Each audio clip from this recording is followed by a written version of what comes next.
Kay. Yeah. Wonderful. Let's. Kay, is your face on there?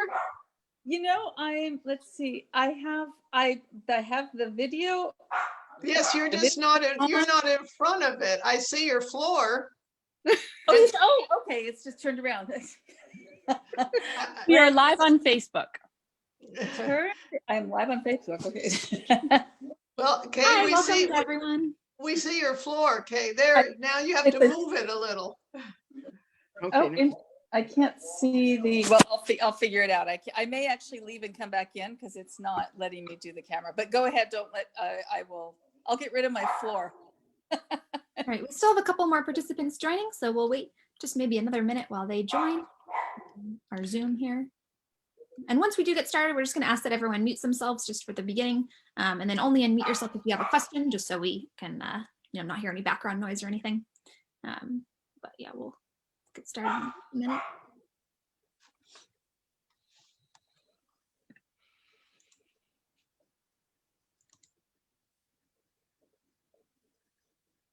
Ah, there, I see Diane too. Hi, Diane.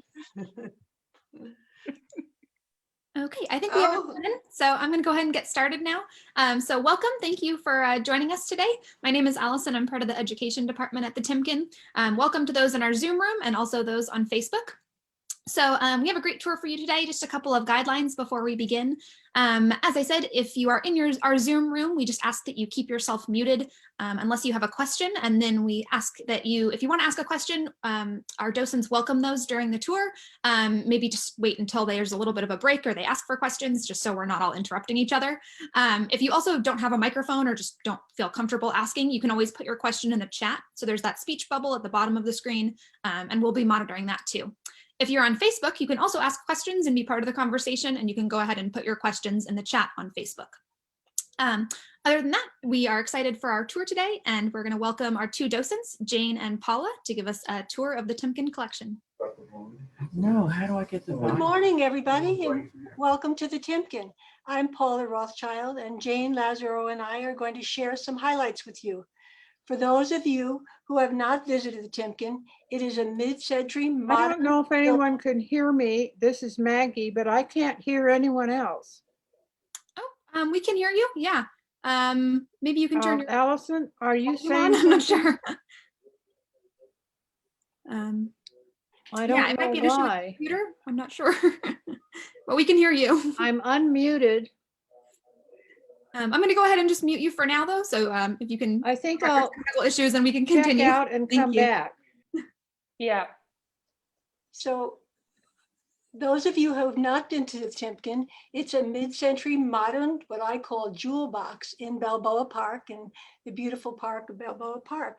There are 6 galleries, and 5 of them have our permanent collection: the Russian icons, the Italian Spanish gallery, the French gallery, the American gallery, and the Dutch gallery.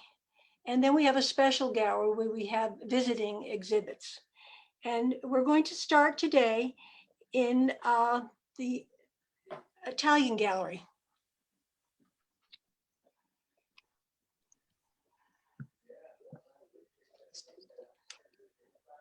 No. Okay. I solved my problem. Okay. You need to go back one, Jane. Okay, here we are, and Did you want the Calaveras? yes, I want to start there. Thank you.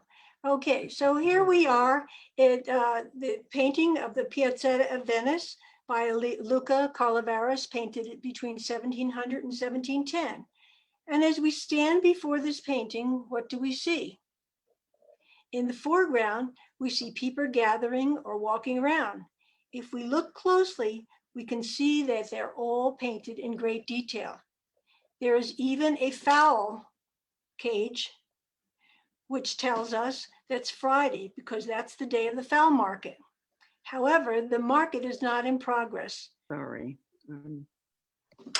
I'm trying to enlarge it for you so it will. That's okay. I think but, if you just put the marker there on there, yeah, here's okay. the fowl cages. And the market is not in progress, and they show the direction of the shadows show that it's the southwest. So it indicates that's the afternoon. The market is over. On the left, we see the library.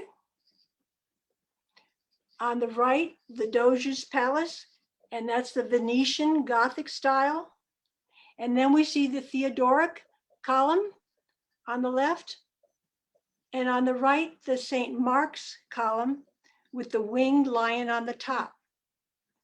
And in the right, in the background, we see St. Mark's Cathedral. And then we see just the top of the Campanile or the bell tower on the left.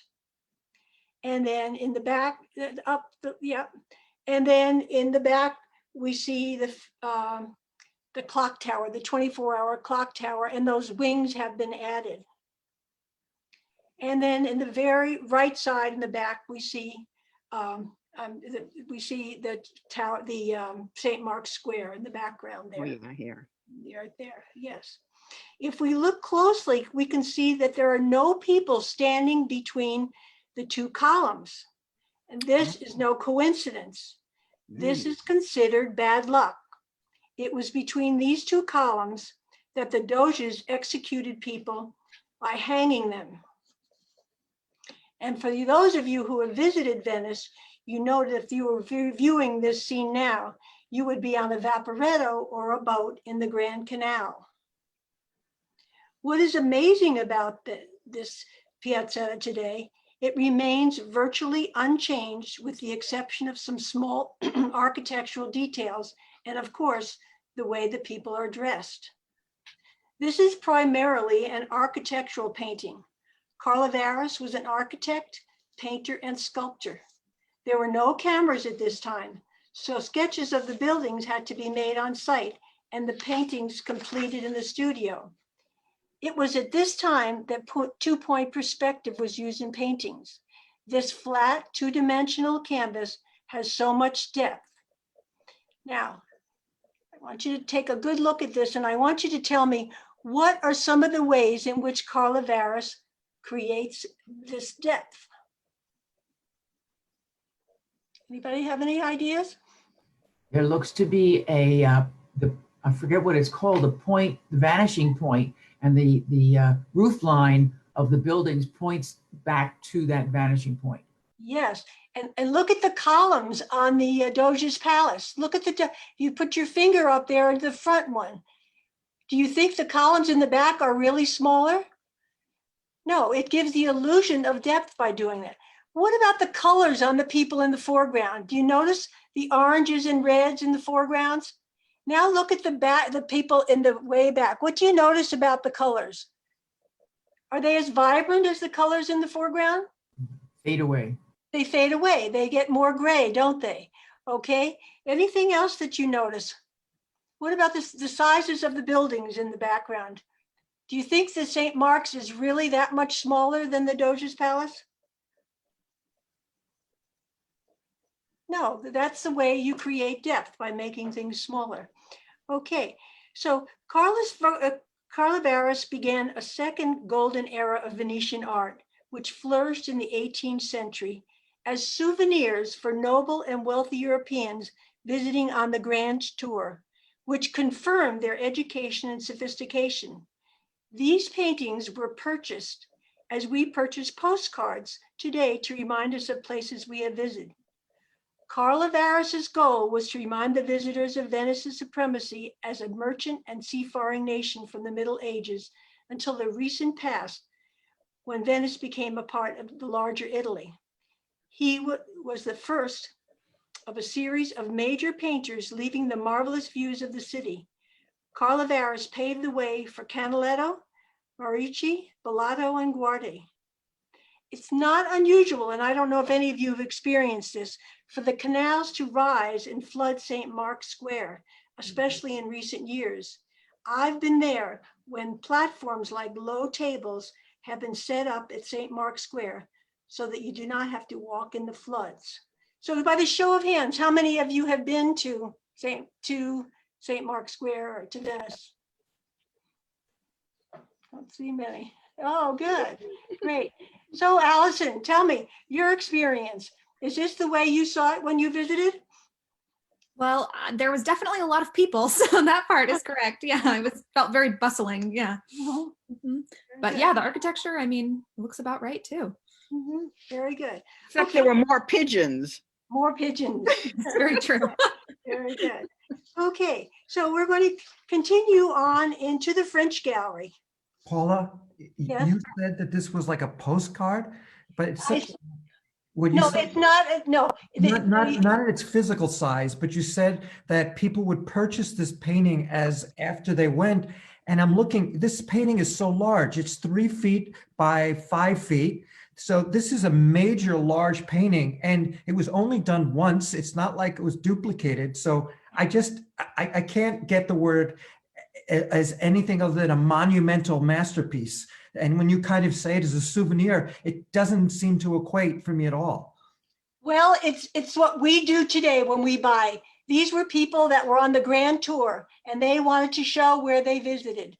So this is what they purchased and they took back, and they had memories of their tour. And this is the way. Could I also add to that, that the people who purchased these, Richard, were wealthy generally young men. Generally women did not go on these grand tours. This was young men who had completed their education, and then a year of traveling in Europe was the way to really be educated. And when they sent these monumental paintings home as souvenirs, they were sending them home to palatial dwellings. They were not going to little apartments. So, and this would not be the only painting they would send home. They would send home from every place they went. There were artists who did scenes. And so you're right that it's a giant painting, but the place where it would hang was also a giant place. Thanks. Okay, we're gonna move on. Move on to the French Gallery. Yeah.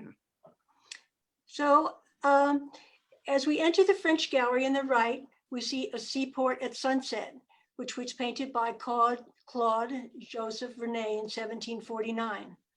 Unlike the realistic and almost photographic painting of the Piazzetta at Venice, Vernet takes artistic license to create a seaport at sunset, an idealized Mediterranean port. The architectural elements, such as the ancient lighthouse La Lanterna in Naples and the Arch of Constantine in Rome, never existed together. But the painting does tell a story, and this might suggest who commissioned this painting and why. On the canvas on the left side is a large Dutch warship with one gun firing presumably as a salute. Many of the other ships are seen in the distance, and the closest ones fly Dutch flags. The figure in the center foreground of the canvas has just embarked from one of the Dutch warships and wears a gold-trimmed hat, suggesting he is the Dutch naval officer. Oh, sorry, I'm trying to enlarge it for you, but I can't get it to do that, so. Okay, sorry. Okay, if you just put the pointer on, I think you want it, this one? yeah, that's fine. That's fine. Don't worry about enlarging it. On the shore, greeting him are his family and even the dog, all shown in great detail. Much like Carlavera's painting of Venice, Vernet tries to bring the canvas to life through painting a wide array of figures engaging in a variety of activities. By doing this, he creates a sense of commotion and drama that existed in the European seaports. Can any of you think of another Timken painting that has clusters of people in it with the great detail that adds so much interest to a landscape painting? How about you, Jane? Can you think? My mind, no, I'm sorry. My mind is a blank. So how about the cranberry harvest at the island of Nantucket? And do you remember when we had the discussion about that? In fact, one of your friends pointed out so many interesting things about the arrangement of people. If it had just been the landscape, it wouldn't have been nearly as interesting. So Eastman Johnson also took artistic license and moved the windmill from the other side of the island in his painting to help identify the island as Nantucket. Okay, as we move on from the second quarter of the 17th century, the Dutch Navy kept a permanent presence of the Mediterranean to protect their merchantmen from the Barbary pirates. Now, if we look closely in the lower left-hand corner, this left side of the canvas, we can see the blue and white striped flag on the barge. These are the Barbary colors. Over here? Down here, yeah, you see this flag? It's kind of twisted, so you can only see the blue and white stripe. A little Right bit. here? No, close there, right there. Yes. Okay. So Oh, it's that, really hard to see. yes, it is. Okay. Yeah, it's So, almost been larger. just to give you a little bit of history, in 1746, peace talks with France, Britain, and the Dutch Republic were concluded in the Dutch city of Breda. The Treaty of Aiken was signed in 1748, and 2 Dutch squadrons sailed for the Mediterranean, one arriving in Malta and one in Algeria. Some believe the Dutch commissioned these paintings to commemorate these 2 exhibitions. It was through Cecile Gould's research that I learned otherwise. In an entry in Vernet's notebook written around this time, records show that he had accompanied Charles Louis Beauchamp on hunting expeditions. Records also indicate the commission for a pair of seascapes by Charles Louis Beauchamp, better known today as Comte Lamoureux. The Comte was a French diplomat as well as a connoisseur of painting and sculpture and admirer of Vernet's art. The sale of Comte's personal collection in Paris on March 1st, 1784 was well documented and included a long entry, number 22, on a pair of works by Vernet. 2 paintings representing different aspects of Naples from its port were described in great detail, and I quote, "One shows the sun setting and the arrival of a sailor who is announced by a cannon shot. A group disembarks from a launch and is welcomed by men, a woman, and child. Numerous figures of different nationalities are scattered throughout the foreground, some sitting, some occupied with transporting merchandise. In the composition's right, a lighthouse stands at the entry to the canal, while in the distance, we see the prosperous port itself. On the same half of the composition, one notes the tall mountains that surround Vesuvius.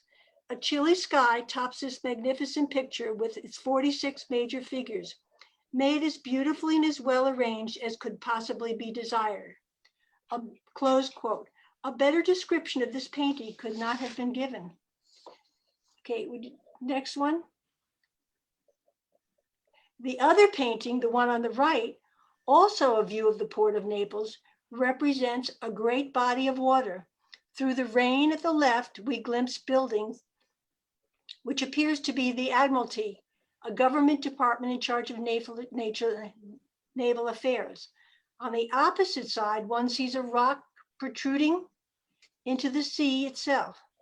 Before it, one counts 20 figures, some busy loading mules and horses with a variety of goods. The others are fishermen occupied with their catch. A rainbow ingeniously placed floats in an admirably clouded sky. These works were signed 1735. Note, the other one was 1745. Other than misstating, the Timken's Vernet is the first of these 2 works, the one on the left. They were sold as a pair in 1784. For the better part of 2 centuries, Timken Vernet ended up outside Dublin, Ireland until 1978, when it was purchased by the Putnam sisters.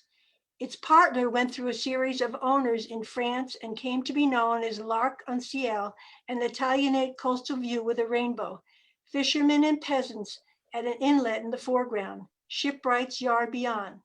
That darker, the one on the right, identically sized work emerged at an auction in New York in January 2014.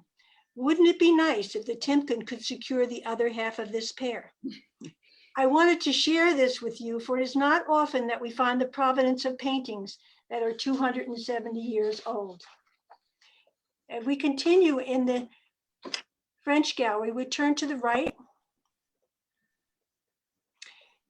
And we see the view of Volterra, painted by Jean-Baptiste Camille Corot in 1838. Once again, if we compare the view of Volterra to the Piazzetta at Venice, we see that Corot chooses to make the ancient wall town of Volterra secondary. Unlike the Piazzetta at Venice, which shows very realistic architecture, Corot is more interested in showing the rugged conditions that he encountered while traversing the Tuscan countryside. On his second visit to Italy, Corot produced numerous sketches of Volterra and its surrounding environment. His signature style, characterized by forms and colors, are softened through the agents of atmosphere and memory. His techniques of painting on location would become the trademark of his practice. Painters such as Claude Monet and Corot's pupils Camille Pissarro and Bertha Morisot would never forget the lesson set forth in his work such as this, that painting, no matter how laborious its execution, must always remain faithful to the artist's first impression of the subject. It has been said, and I quote, "Only by working and studying out of doors would a landscapist hope to convey to the viewer the impression of the site." How do you feel about this, Jane? You're a painter. Have you done any plein air? I have done some plein air, yeah. And- This doesn't feel like plein air to me. This feels more in the studio. Because of the kind of forms and the both loose and tight at the same time way it's constructed. So I go on to say that these open air drawings in all oil studios became the basis for his works, and Corot fundamentally reimagines the landscapes he sourced in Italy. Right. And in architectural landmarks that might have marked some viewers' identity to identify the site depicted in view of Volterra were left out. And I don't know if any of you have been to Volterra, but when I originally saw this, it didn't remind me of Volterra at all. All I could think of was all these brick buildings and these narrow roads between the buildings.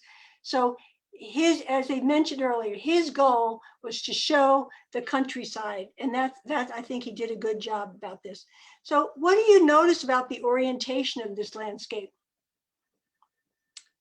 It's very vertical. Very vertical, and this is very unusual because most landscapes are horizontal, taking their cue from the horizon. And so in the way he did this, it draws your eye in and up to the mountain. Also, what do you notice about Corot's color choice? Are they mostly just earth tones? Yeah, and they're very whited down. Yes, they are. And he uses mostly earth tones, but more important to Corot, the choice of color was the mastery of the tonal relationships that formed the basis of his art, balancing the gradation of light and dark tones. It was his plein air sketches in Italy that he used the highest chromatic effects and portrayed light more overtly. It is that style which led to the sketchy, high chromatic works of Impressionists. So what draws your eye into the painting? And I don't know if it's very obvious. Well, I have a question about the color and painting style. Yes. When you first showed us this a few minutes ago, maybe in contrast to the previous paintings, but this one, the colors and shapes and so on look flat.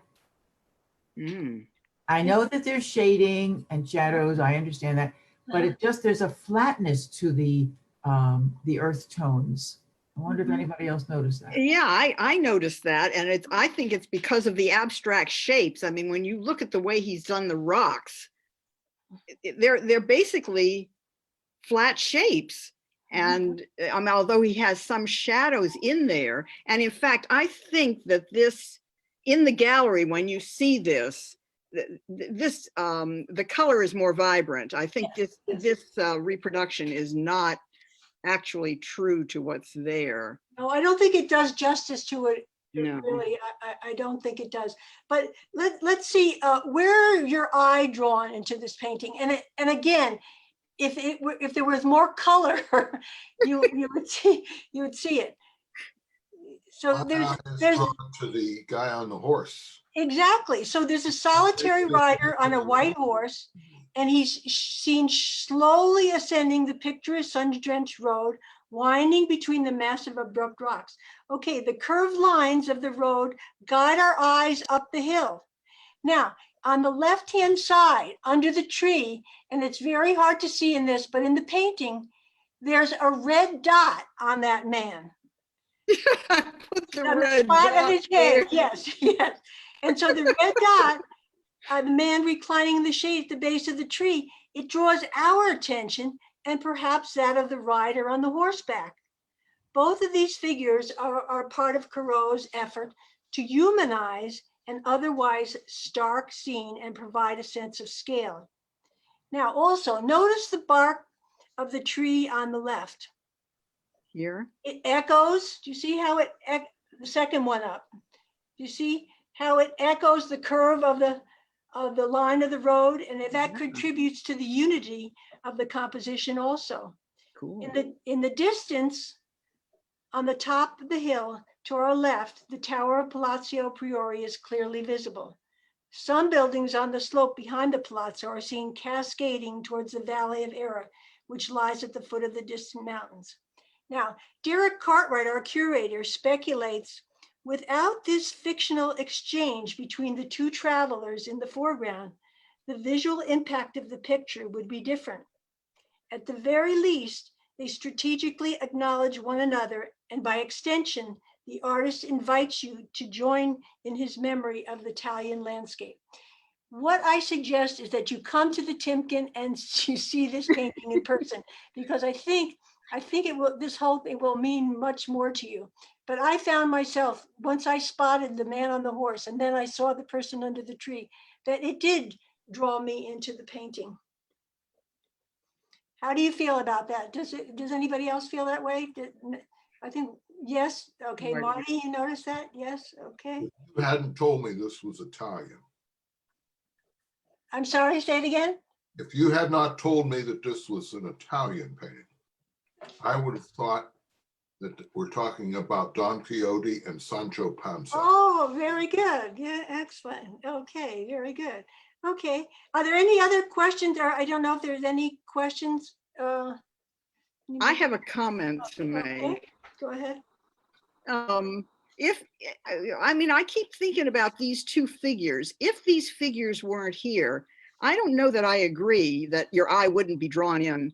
I think that the way he has set up the composition, your eye was going to be drawn in anyway. And the fact that we're seeing the back of this figure also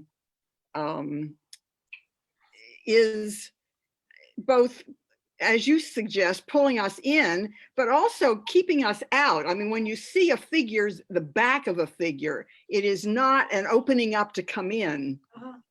Interesting. Very good. Okay. Yeah, something that I noticed is that I feel like if you hadn't told me about the man sitting on the ground, I feel like we're all drawn to the castle because the person on the horse is kind of looking generally that direction, and then like it catches our eye too. So that was what I first noticed about it. But I agree, Allison. I agree. That's cool. Okay, so we want to continue on, Jane, with yours? Yes, okay, my turn. All right, we're gonna move indoors now. We've been, Paula has shown you 3 outdoor scenes. We're gonna be looking at portraits now, and these are the 3 that we will look at. And what I would like to do is talk about each of them in a way to help us discover what the artist was trying to tell us about the figure and how the artist achieved that. So I think we will start with a portrait of a lady in a green dress from 1530 by Bartolomeo Veneto. And actually, he painted this a year before his death, which I'm not sure how important that is, but as we go along, I'll talk about it a little more. You see before you a very elaborately dressed young woman. the important, one important part of her getup is this hairpiece, this headdress, which is called a scuffiotto. And it was given to her by her future mother-in-law, who was Isabella d'Este. Isabella d'Este was a Mantuan marchesa, sorry, and she was a fashion plate. She, to all of her daughters and daughters-in-law, she sent these important hair pieces. She designed them herself, and they were, in fact, prominently worn by women in that area, high-born women, to show their station in life. Now, as you look at this figure, what other important elements stand out at you? Well, Marty? Oh, her voluptuous sleeves, yes. this fabric and the little white, I don't know what they are, showing Right. through. Right, the slashes in the sleeves in which the undersleeves are pulled through. And I'm going to try to see if I can enlarge it. No, it doesn't work this time. But the under fabric is embroidered. Everything, this is really sumptuous stuff. These sleeves, as you point out, are very elaborate. And in fact, they are not attached to the skirt. They are separate, and they have to be sewn on each time this young woman wears the sleeves. Now, before we go on, I want to tell you that her name was Maria Paleologo, and she was engaged to be married to Federico Gonzaga. They became engaged when she was 8 years old and he was 18. This was going to be a political Marriage. Thank you, marriage. And he gave her, at that time, an engagement ring, which the way they surmise is this ring that she's wearing on her pinky finger here. That over the years before she became an adult, she was, let's see how I can put it. He cast her aside because the inheritance that he thought that she was going to get,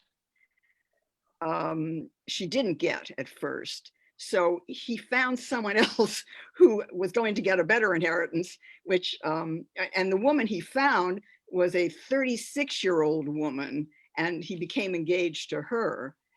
And, you know, again, it was political, but as time went by, it turned out that Maria was in fact going to inherit, and so Federico turned a heaven and earth to get out of that engagement to the older woman. And part of what he said was she was no longer of childbearing years, so he wouldn't give him an heir. So anyway, he became re-engaged to Maria. Now let's look a little more at what she is wearing, because a lot of it tells you more about her. This ochre colored, what's called a shoulder cover, a bavero, has embroidery on it. And what's embroidered are pomegranates.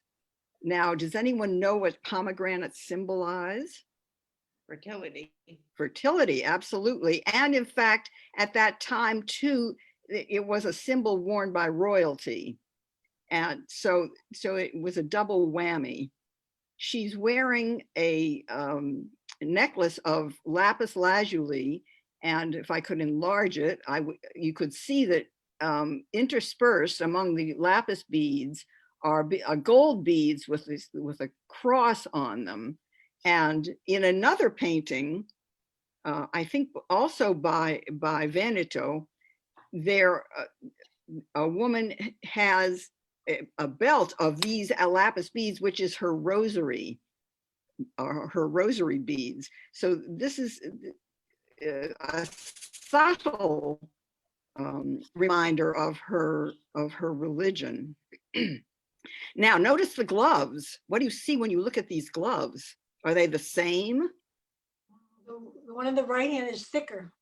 It's thicker, exactly. And the one on the left is thinner. And in other paintings I have seen of this family, the women without comment are wearing these thick gloves, which are falconer's gloves, which you all probably know about. It's a puzzlement why she's wearing one falconer's glove and one small glove, but the fact that she has this hand bare, I believe, is so that she will show off the engagement ring on this finger, and then the pinky finger with the 8-year-old's engagement ring, which I think is quite touching. Oh, I wanted to tell you about the cartolino here, which is it's a trompe-l'oeil, which it makes it look like a real piece of paper stuck on there. It is not. And on it is Veneto has written his name and the date. So this is where he has signed his painting. So, okay, look at her face. Does she look like a happy young bride? No. And no. And her body is facing us straight on. Her face is slightly turned. It's a 3/4 view. So she has a kind of wary look, doesn't she?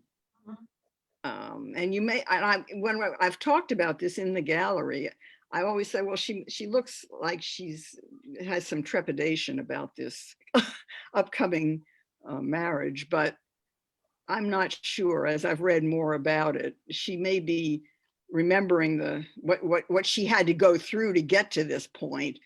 And also, I want you to notice the way he put the shadow in, the color of it. Again, the color isn't quite as accurate as you would see when you look at it in the gallery, but this is a kind of brown shadow here, which is it's soft. It's more like sfumato, like Leonardo would have used. So okay, let's move on. Oh, I want to show you more pictures. Here in the center is a picture of Isabella d'Este by Titian, and you notice the head that she's wearing. This is the future mother-in-law, and she's richly dressed. And in fact, this painting that Titian did was from different paintings that were done of her, because she's quite old when he does this portrait, but he makes her look very young. On the left is, let's see, there are 2 paintings of Maria's sister, Margherita.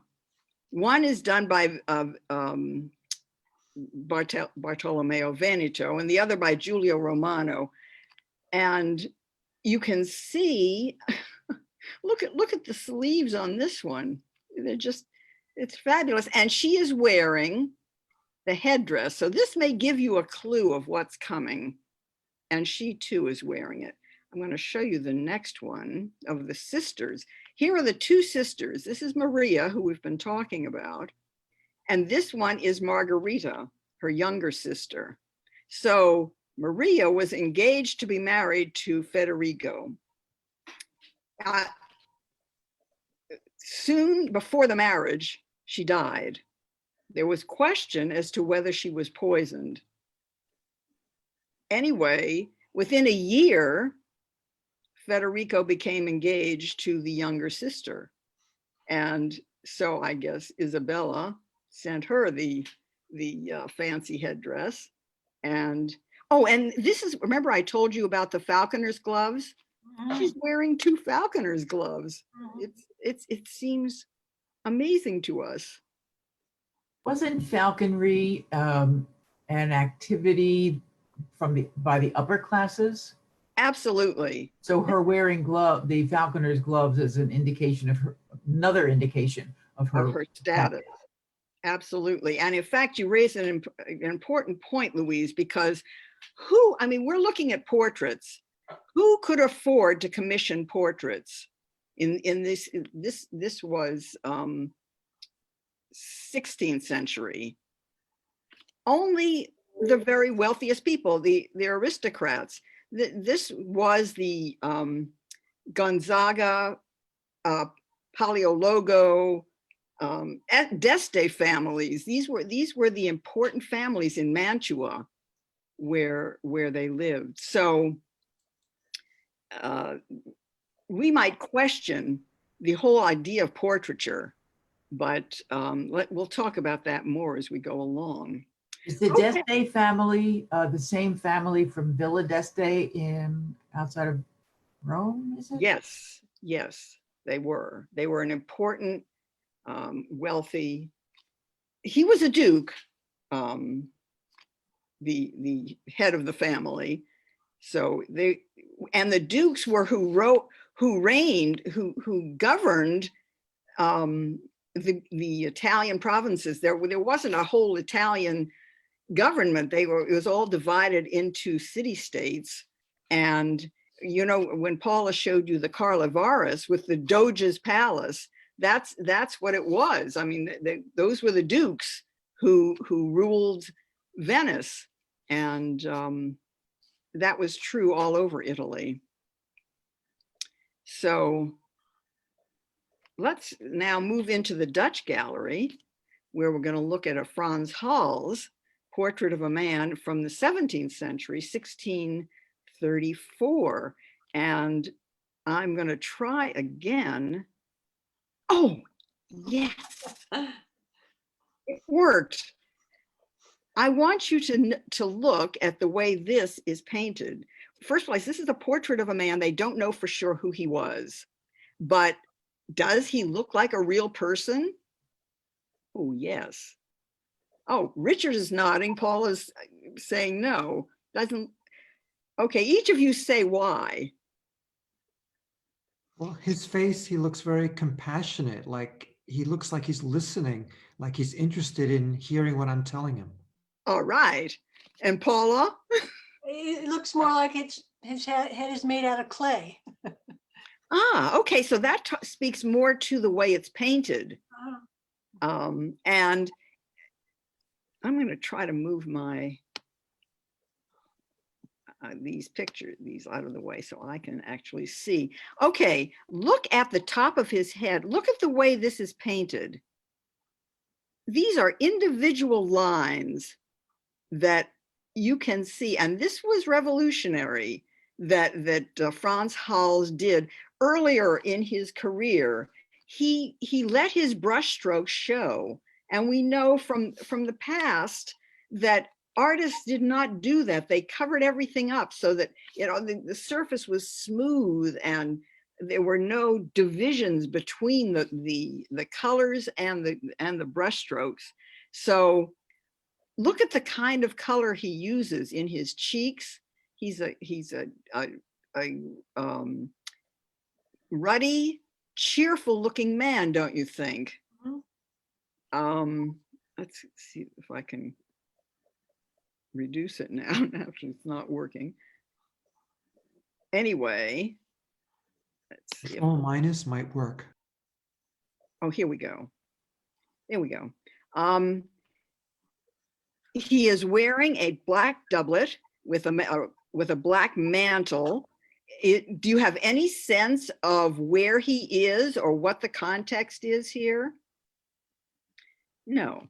I mean, all three portraits are against very plain backgrounds. It's true that Maria we saw standing in front of a red velvet background, but it was not definitive. You didn't have a sense of where or what of her context. And it's kind of interesting on his face and head, you can see the various brush strokes and Yes. how he applied the paint. But in his ruffled neck collar, Rough, yeah. that's a different style of painting, I think. I'm trying to enlarge that, but of course now it won't do it. In fact, you can, Louise, see it. Nope, won't do it. Okay. Okay, good point. It looks more that way. It's true that the face is where it's so interesting, not only where he seems to have spent the most time, but it's also the loosest, and it makes you think that it was done quickly so that it wasn't, I mean, it was like slapped on. In fact, we know that is not the case, but compared to the painting in the sleeves, say you can see some buttons down here, and the rest of it is much more, much smoother. So let me show you. Oh, first, before we do, we know that this man was 48 years old. Those of you who know Latin, from what I read, this says that he's 40. This tells that his age is 4 and then an 8.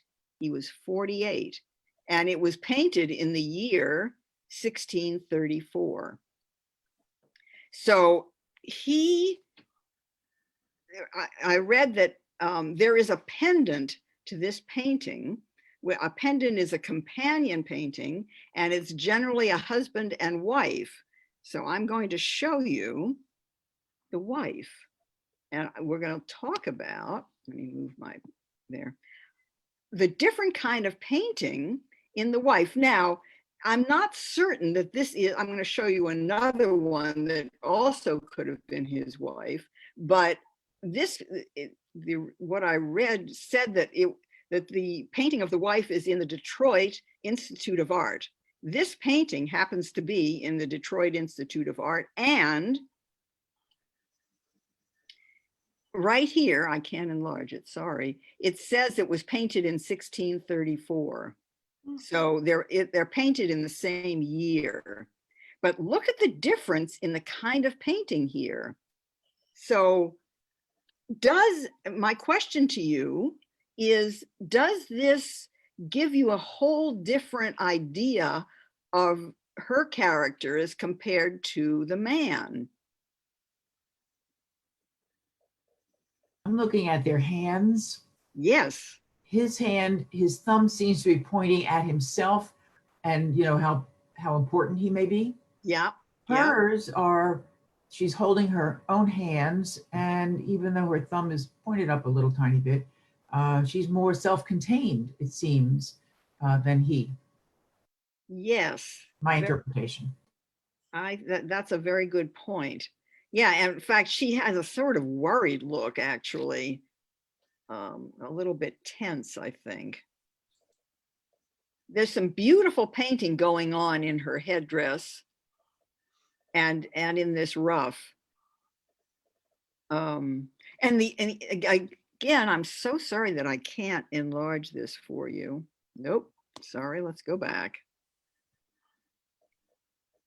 It looks like a laundry list or something. There's a pentimento of writing that is here on this painting. Jane, I just have one observation. Yes, go ahead. When I look at those two portraits, I feel like he's looking at us. So we're almost his subject. He's looking at us. You can see there's so much in his eyes, and he's looking at us. In her portrait, I feel she's just an object and we're looking at her. So I get a very different vibe coming from these two portraits. That's a really good point, Rini, because she does, in a way, that tells you about the way he viewed women. I mean, it's almost as if he has come to life and she is more of an object. One of you may disagree with me. I wouldn't mind a bit. Marty, did you want to disagree? I can't, you have to unmute yourself. I had an observation. Yeah. To me, his collar is much fancier, and to me, it's to portray that he feels he's much more important than she. Cool, yeah. Good point. Hers is much tighter. It's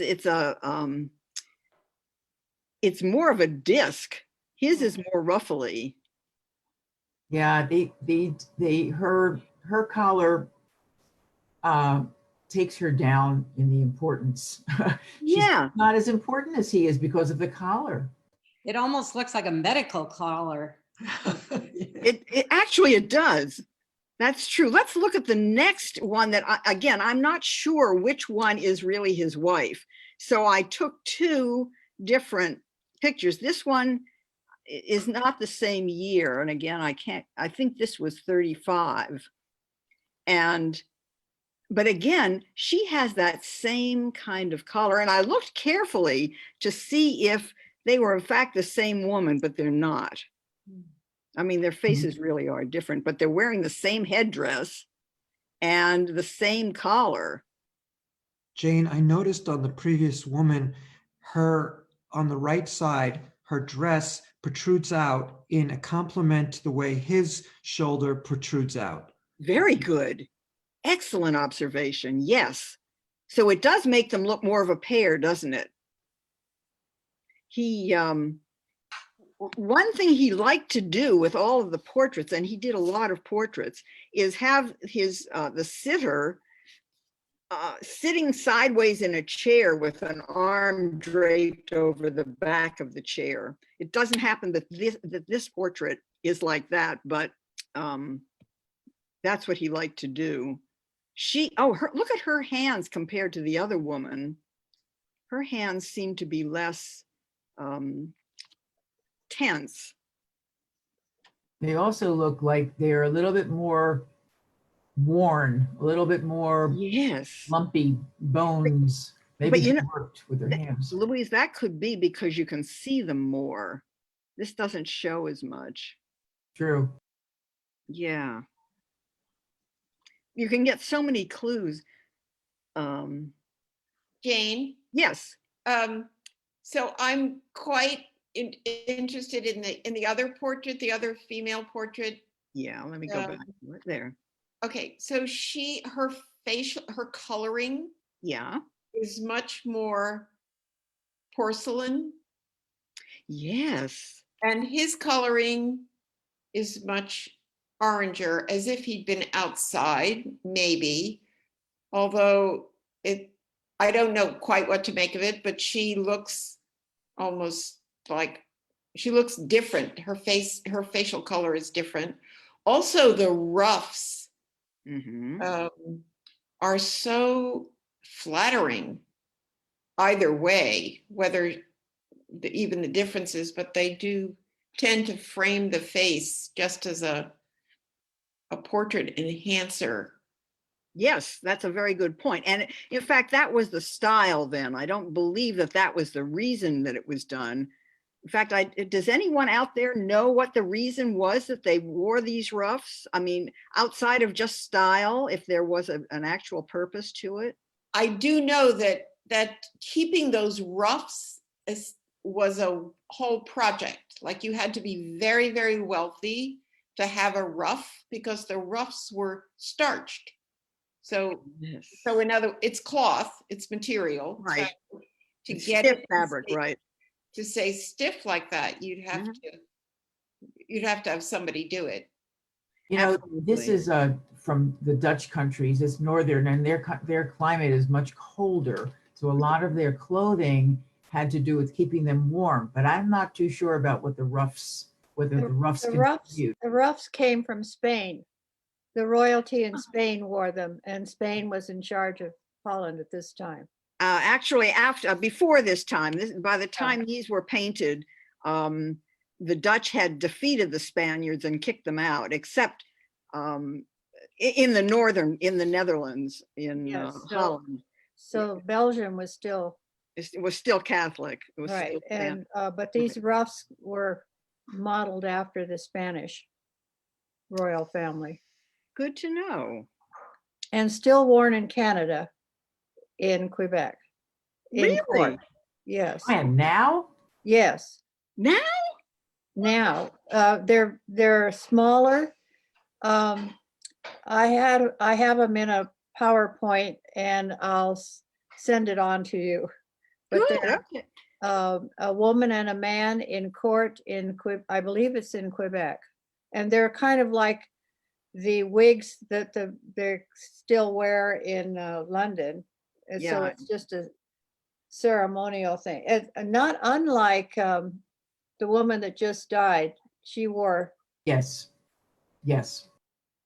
The For judge, God's sakes, the I can't Supreme think Court, the of Supreme Oh, Court. yeah, Ruth Bader Ginsburg. Yes. Well, Yeah. she made up her own little Right. collar, but Right. but Oh, they yeah. are still worn in England. some places in Canada. And in England, those are. Okay, let's move on because I see our time is getting away from us. Now here we are into the 19th century, 18th, 19th, and we're looking at a portrait of Cooper Penrose from 1802, painted by Jacques-Louis David. And this is very different from the two previous portraits we've seen, wouldn't you say? There's a very interesting story about Cooper Penrose. He was born into a Quaker family, a family that in Ireland that made its fortune with Waterford crystal. And in fact, the Waterford crystal factory still exists. So that was his family but they were Quakers and they lived simply. When he grew up, he branched out and became a lumber merchant himself and married. He made a fortune, and he and his wife were very acquisitive. They bought a lot of art and objects and built a giant mansion to house their collections. And his family didn't like this. They thought this was counter to the way a good Quaker should be living. So he decided he better portray himself the way he wanted them to see him. So he went to Paris and requested that David do his portrait. Well, David refused twice. He did not want to do this portrait. Finally, he agreed. And this is the portrait that he painted. Now, when you look at this painting, what about him, what about the way it's done would lead you to believe that he was a Quaker man? Does he look sumptuously dressed like Maria Paleologo? No. The positioning makes him look very humble because there's all the space above his head. He looks smaller, diminutive. There's nothing in the picture to show his wealth of the two connections of his family that you've mentioned. But there's something that makes him look very small. Absolutely, Richard. That's exactly right.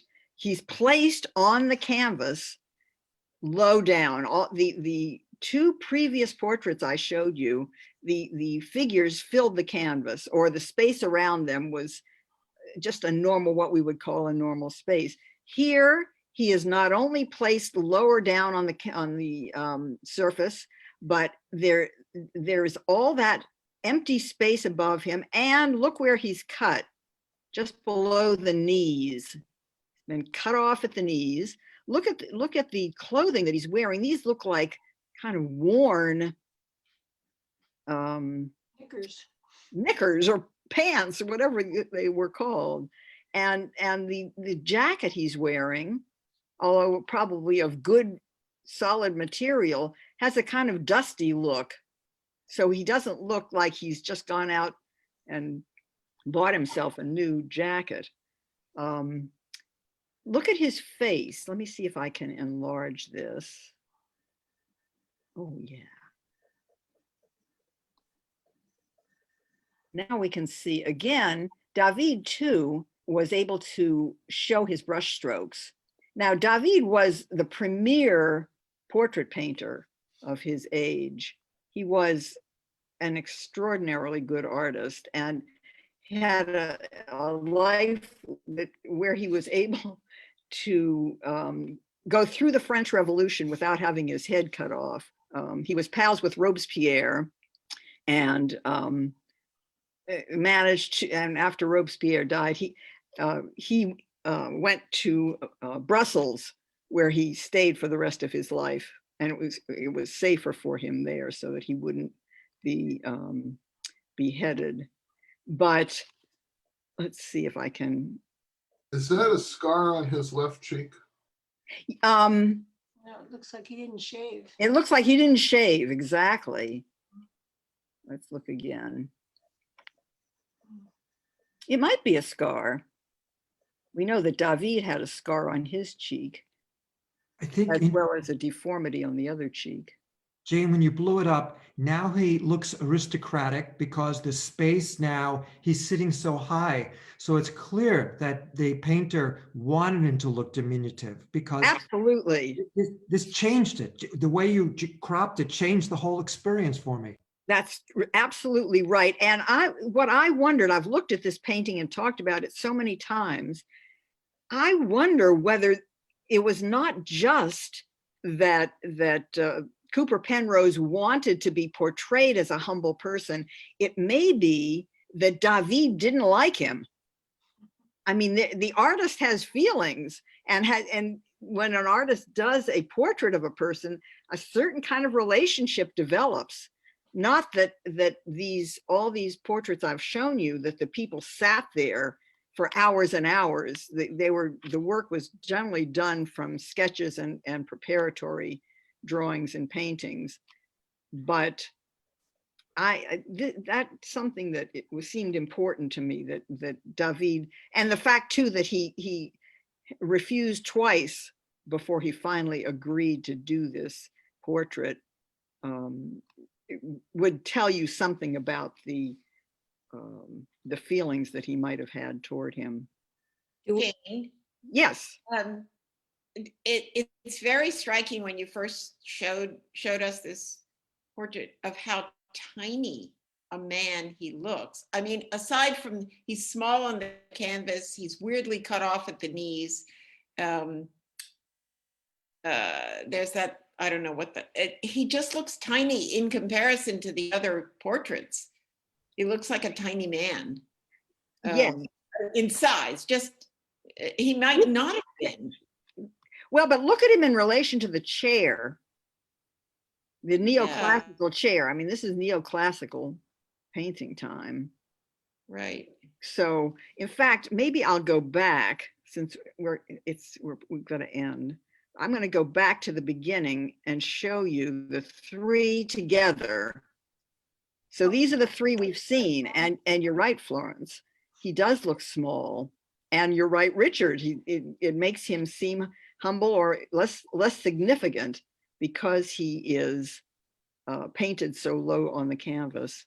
But look at the other two are more so filling the space, and certainly side to side. Look at how they fill the sides, and he's surrounded by a lot of dead space. Jane, I have a question about, yes, I was thinking about his cut off legs. Yeah. There are no frames showing any of these portraits, and I'm just wondering whether the original painting had his full legs or more of his legs. I believe not. I believe that this, I mean, certainly when we see it in the gallery, this is exactly what there is. There's no more legs showing. Okay. So, and the only painting that I know of in our Timken collection where there's question as to whether the painting itself was cut down was the Fragonard, which I showed you the last time, I think. Yes, Marty. Is there any significance to the fact that the woman on the far left, I forgot her name. Maria is the only woman that doesn't have that thing around her neck? Different era and different country. Absolutely. This is 1500s. Ah, okay. And that the style was not. The style was to be like this.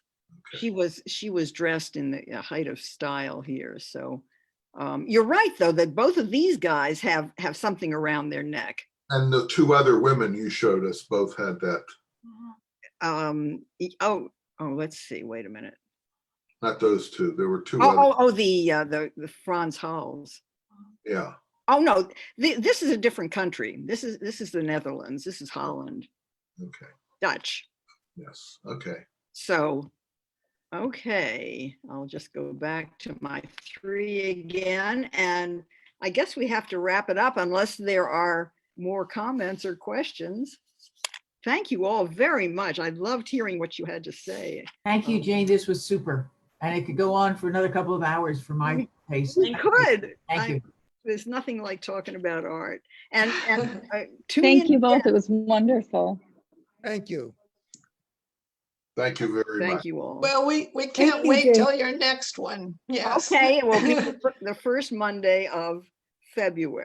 First Okay. Thursday of February. I think. Okay, Well, I'll send you an email again. great. The deal. Stay well, So everybody. Bye. enjoyable. Thank you. Thank you. Yeah, and I Thank do just you. want to say that we do have these tours every week. So it's not Jane and Paula every week, but we have other great docents who give tours. So feel free to tune into those as well. We do kind of a mix. And then we also do have an event coming up for Valentine's Day. We're going to be doing an online craft workshop. So if you want to go to our website under the events tab, you can learn more, and we'll be releasing more details over the next couple weeks, but you can go there to find out more. So lots of ways to stay involved. Thank you, Jane and Paula, so much. Great tour as always. And thank you to everyone here for your participation. We love these lively conversations. So it's such a great way to connect. So thank you so much. And yeah, we'll see you next week, next Thursday at the same time. Thanks.